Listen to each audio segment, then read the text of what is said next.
At last, I finally found it. After searching for months and months, this scroll of truth. I'm going to uncover it and see what it says. That it'll uncover the, the greatest truths of all time. Here goes. Okay, it says episode 6 of The Performers I Know has a special guest of Owen Connors. Gee, well, it is the scroll of truth. All right, episode 6 of The Performers I Know coming at you! These are the performers I know, I know. These are the performers I know. These are the performers I know, I know. These are performers I know.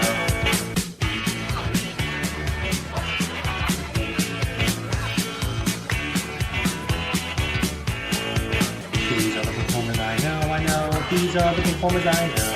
These are the performers I know, I know. These are performers I know.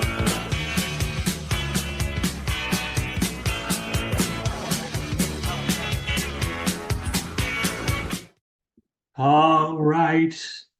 Here we are, ladies and gentlemen. Welcome to episode number 6 of The Performers I Know.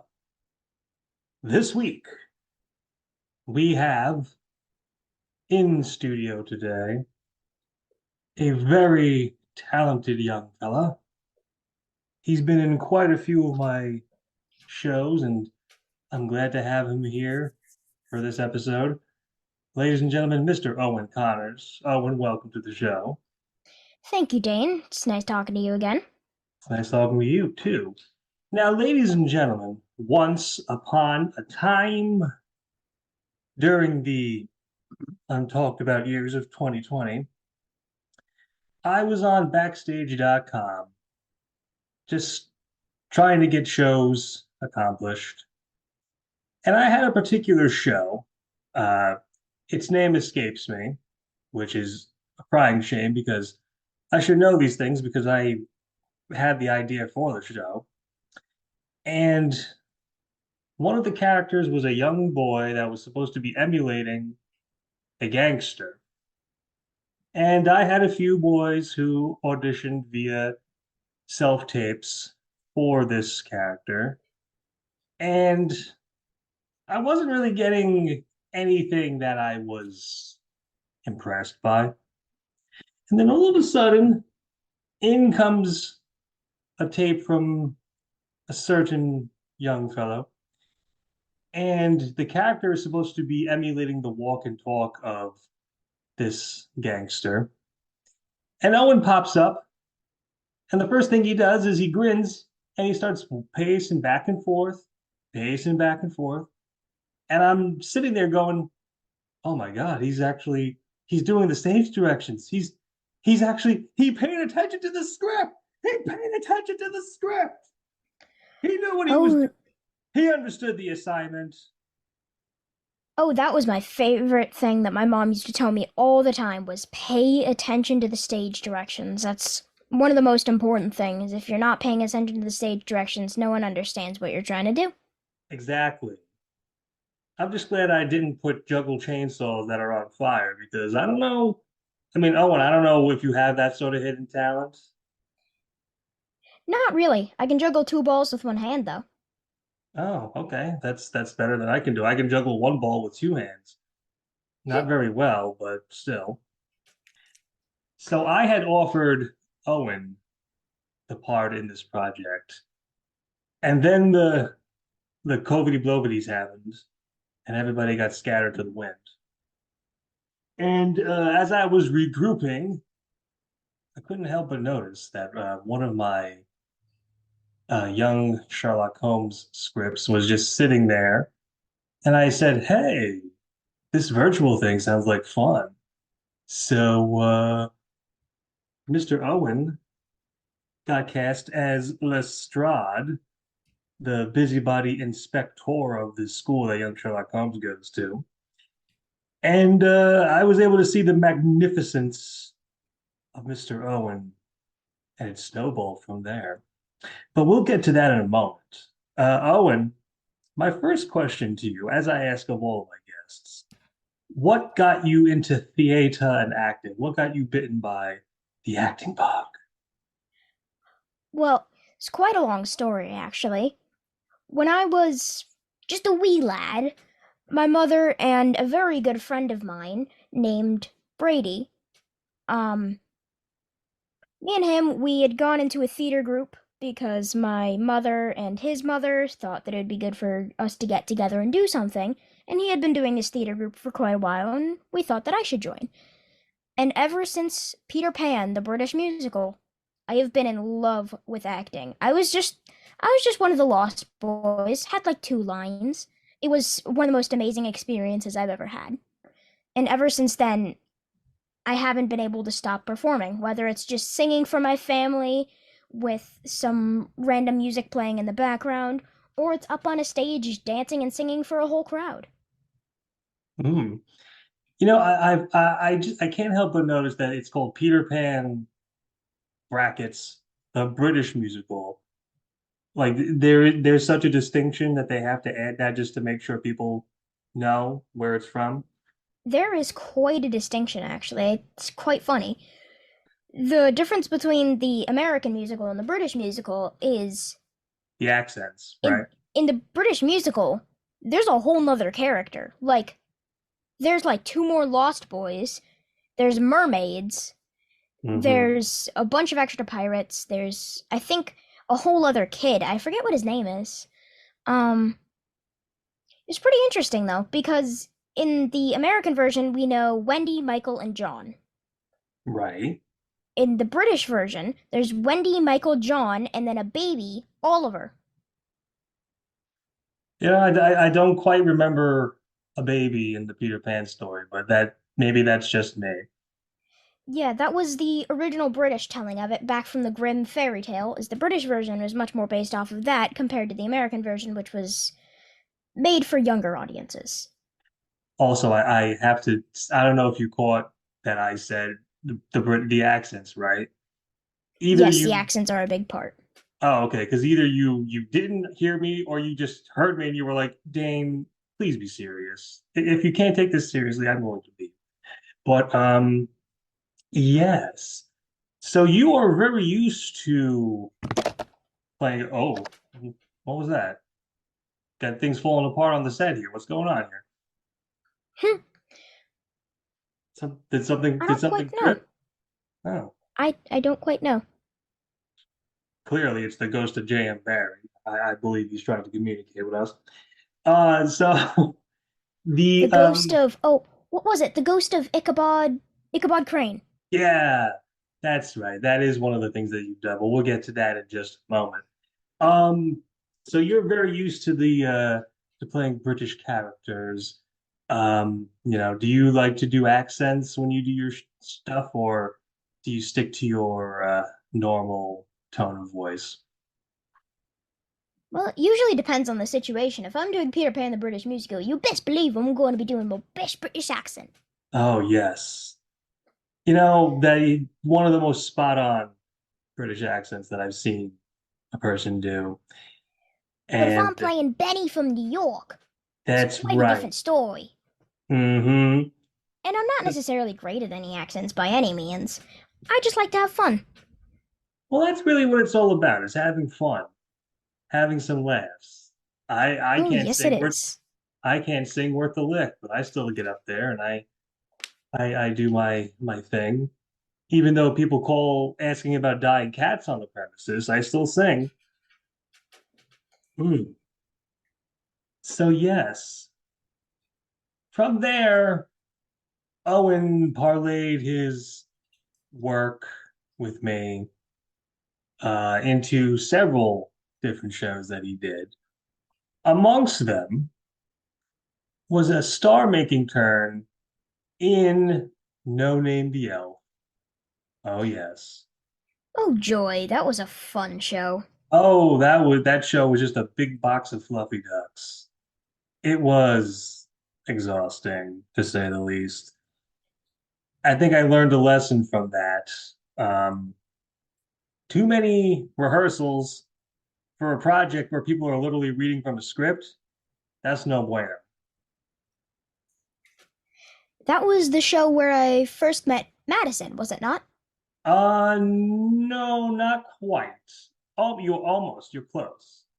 You guys met on the Young Sherlock Holmes adventure, where Oh, yes, where you went from playing Lestrade to playing Watson. So I what do you, remember that. oh yes. And that, of course, started your many, many collaborations with Miss Madison Wood.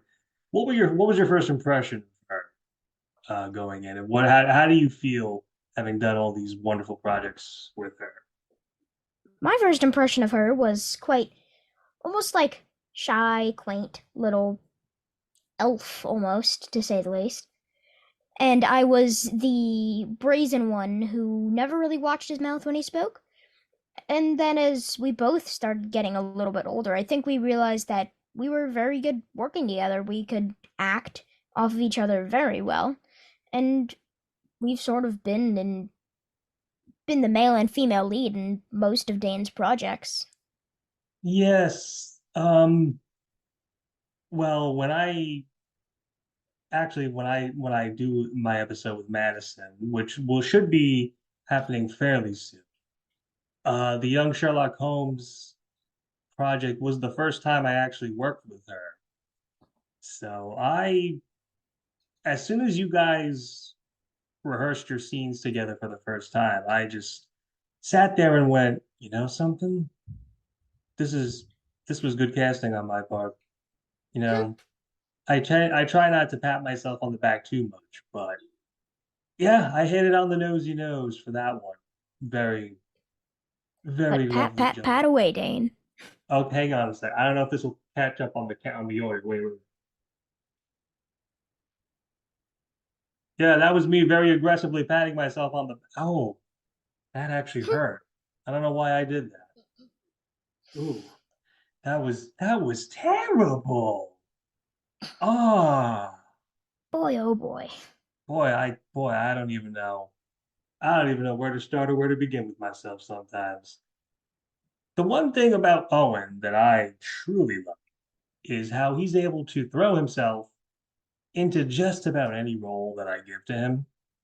For example, in Scene Showcase 2, those three darn pigs, Owen played B Baba Bo Bob Bray pig, that southern yokel pig with a yuck yuck yuck. And I really didn't have to give Owen much direction and coaching. I just told him, just act like a southern yokel. Okay. And darn it, that's exactly what he did. I have two cousins and an aunt that are from Louisiana, so it is not that difficult to make a southern accent when they have a very thick southern accent. Well, you see, here's the thing though. In terms of it, is it a proper aunt or is it a southern aunt? It's more of an ant. Okay. Glad that we got that accomplished. Or technically a grand ant? A Great ant? grant? How would you A say grant? that one? A grant? I don't A know. grant. A grant? Yeah, we'll go with that. A grant is something that I wish my theater company would get. If you guys are listening out there and want to give me money, I'm not desperate or anything. Cough, cough, wheeze, wheeze. Oh, what a relief at ease.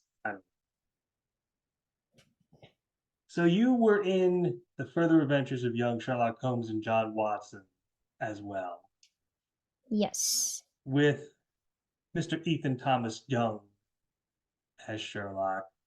And what would you say is your biggest fascination with that character of John Watson? Like, how did you approach playing the always befuddled, always amazed best friend of Sherlock Holmes?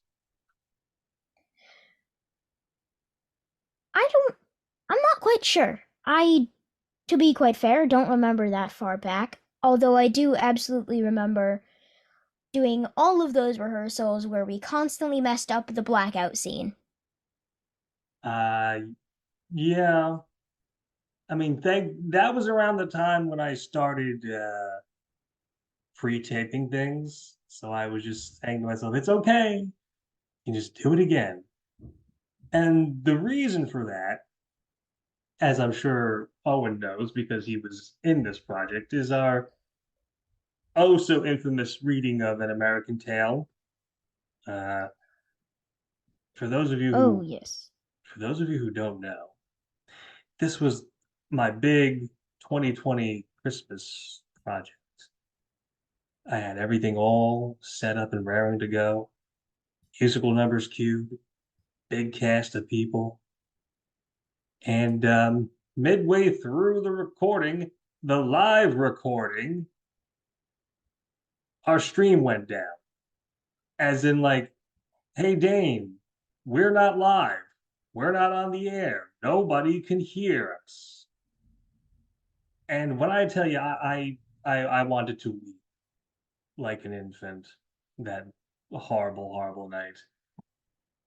But on the plus side, we had a lot of very talented people. Owen among them, playing a mouse bully. And one thing I will say, this brings up my next point, is Owen's versatility. He's able to play a hero or a villain. He can do very much both. There's a lot of people that I know who could do one or the other, but they can't do both. Owen has been able to parlay playing a hero and a villain. Owen, if you had to choose, what do you prefer, playing bad guys or good guys? I've always had quite a bit of fun playing the one who likes to ruin people's lives just for the tad bit of enjoyment. You know, you're probably not the first person that I would ask that would say that because I most people that I know, myself included, really like to play villains.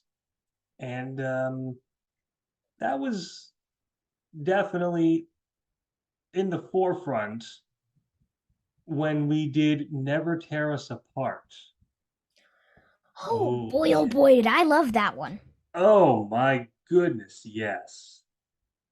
That was my one of my first workshop performances. A throwback to good old-fashioned horror movies from the 80s.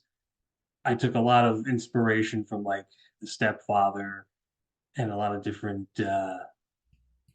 pieces from that era. And your turn as Simon was just absolutely haunting. You and Madison worked together so well. What was your mindset going into that? How did you prepare for such a daunting task of playing a crazed killer? Well, in the morning, I get up and I practice my evil laugh in front of the mirror for 20 minutes straight. No, Wow. in reality, it's fun. And it's one of the most enjoyable things I've ever done to do one of those shows with you where I just get to be myself and goof off getting to smack people in the back of the head with a cane of some sort and Hmm. record outside the voice changer part of that where we heard a demented bird. Yeah. Well, the voice changer thing was such a pain in the ass to do. Part of my French because we recorded you saying it in your normal voice, but then I had to go in and manually like deepen and kind of modulate your voice. But what's really funny is that all the what I call Owen inflections, because everybody that I've worked with has some distinct inflections that they do. Your inflections came out. If I were you, I would give her a nice notebook to give it to. Got it, fat boy? And I'm just sitting there like, yeah, those inflections are still there, even though it's a warped voice. Yep, that's just how I talk. Yes, that is correct. That is how Owen talks. I know. I've seen him. I'm there. Eh. But you also not only did you play the bad guy as a main part, but you also played the hero of the day in Benny to the Rescue. Oh, yes. Which, if Never Tear Us Apart was my love letter to 80s horror movies, Benny to the Rescue was my love letter to the golden age of Disney movies. Because that is pretty much what I was going with There was Owen even a playing character called Cruella. Cruella and Jasper and Horace. That was, well, it's a funny thing. I'll let you in on a little secret, Owen. I don't know if you knew this. I was originally tapped to be in a contest where eight people, myself included, picked a Disney villain out of a hat, and we had to write a full-length play or musical using that villain. And I drew Cruella de Vil. So I'm like, oh, okay, I'll see what I can do. And as what usually happens with my luck, the contest fell apart. Several people dropped out. It was literally down to me and one other person. So the contest people were just like, you know what? Just do whatever you want with your scripts. We're not gonna do this project. And it's actually a real shame because the person that was left got Gaston and LeFou, and I read some of their play, and it was actually really good. I'm not allowed to say what it was about, but I will say it would have been very nice to have heard a cast do it. But That's sad. it's very sad, I know. It makes Speaking of talking about scripts, one of yeah. my absolute favorites has to be I'm trying to remember the name of it now. Ichabod's Ghost. There it is. Yes, you did have a very small role in that. I've I've off I get okay. If Never Tear Us Apart was a love letter to 80s horror movies, and Benny to the Rescue was a love letter to Disney movies, Ichabod's Ghost was my Hammer horror love letter. And for those of you who are wondering, Hammer horror was basically sort of a 1960s, early 1970s British horror, Hammer horror, Hammer Studios, that sort of thing. But we're not talking history here. We're talking performances. And I think one of my favorite little moments from there was you when you were scaring one of the characters pretending to be a ghost, and you just did this "Ooh," like, and it was supposed to be just somebody going boo, but you just took it and you went in just like a completely different direction. And but this is not a bad thing. I was just like that. Okay, that does sound like a ghost. To be fair, beware of Ichabod Crane, Mister Charlie. Yeah, that was it. That was good. And if I have to be completely honest, Dane, I do Yes. keep a Google Drive of all of your scripts, and whenever I'm bored on a long car ride, I will just read through your scripts because they are that entertaining. I'm just imagining Owen on a car ride looking just like, I remember killing that teacher and never tear us apart. Funny. Just like sitting in the back of the car mumbling, Two worlds collided, and they will never tear Tear us us apart. apart.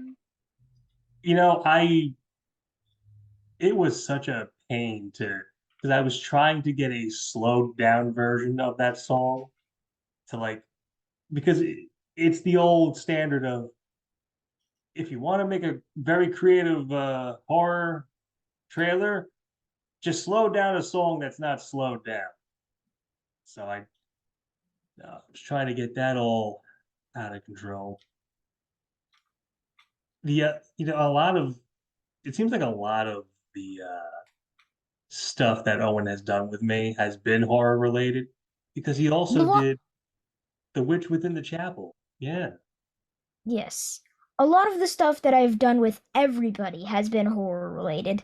You will struggle to find a single piece of work that I'm in that is not horror related. I think there's like two, and they've both been with Dane. Hmm.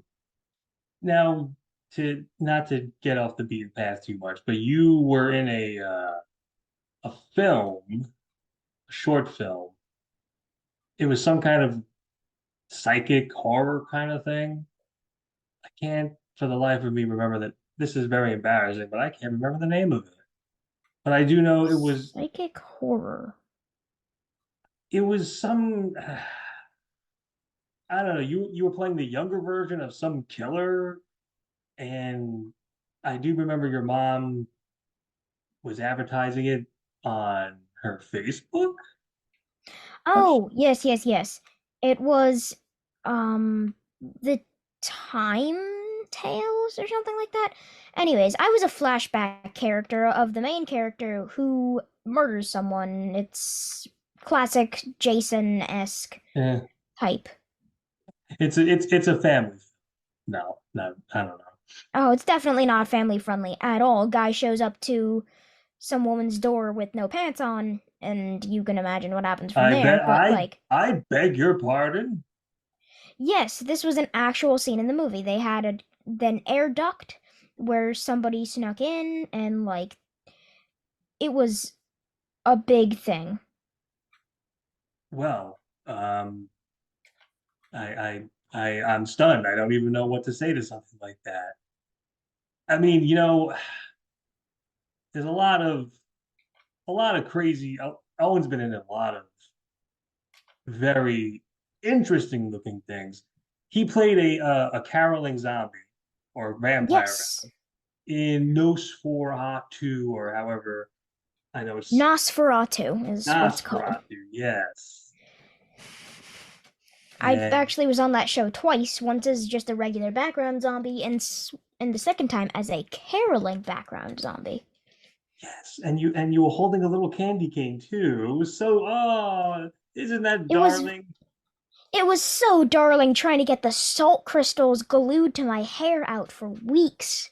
Oh, and Yeah, that was one of all, my least fun theater experiences. all the blood all But over the place. back to Dane's shows. Yes. Well, the late I the am I am personally in love with Twitter Patient, which I guess is kind of ironic. yeah, because it's a scene about love. And guess who was paired up with Owen? It was Madison. Though, Of however, course. I will readily admit she was actually a replacement for somebody who had to drop out. Uh, Really? I can't, I don't remember the young lady's name offhand. All I know is that she got some kind of a scheduling conflict where she had a paid role that she was doing, and her mom was like, "Listen, sorry, but this was a very big thing." So, and it's like, "No, please, it's quite all right. I don't. I'm the type of person who it's like, if it's a choice between me and a paid role, please take the paid role." So I actually, it's funny because when I called Madison's mom and I was like, "Hey, listen, I have a scene that I somebody dropped out and I need Madison to fill in. She'll be paired with Owen." And I heard Madison in the background going, "Owen? Oh boy!"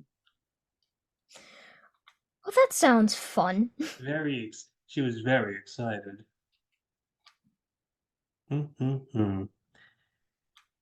Well, we are rapidly running out of time. The I can see by the old clock on the wall that we are getting very near the end of this lovely extravaganza. Just one last question to you, Mr. Owen. If Hmm? you could give any aspiring performer, young or old, one piece of advice in terms of saying a person saying, "Oh, I want to become an actor, an actress, a theater performer," what would that piece of advice be? Well, that's a tough one, Dane. There's tons of great pieces of advice to give, But one that I would have to personally go by and adore is never go off script. People hate it. You know, I do, that is a very solid piece of advice, but I will say this. For the amount of time that I've done theatrical stuff and virtual projects, sometimes the best moments happen when a person goes off script. I'll give you one quick example, and this will be the last thing that we touch upon. Um, Owen was in a scene called Sweet Jane recently, Oh, and yes, I remember that. he did quite a few in little improvisations. And I just remember Owen going, I'm sorry, do you want me to do that again? I improvised that. Do you want me to do it again? And I just went, no, because what you did is a lot better than what I wrote. So while your piece of advice is very solid, I will say that sometimes improvising really does work out very well. And it shows with Owen because Owen is a very talented young fellow. He's a fine fellow, a very funny fellow, a great dramatic and comedic actor. And it's my pleasure to work with him. And I wish to work with him again, Mr. Owen. Yes. Well, Dane, I'll always be there for every little project you have. No, shucks. Thanks. All right. Well, as the outro music takes us out, we are out of time. So I will see you all on the next episode. Goodbye. Toodles!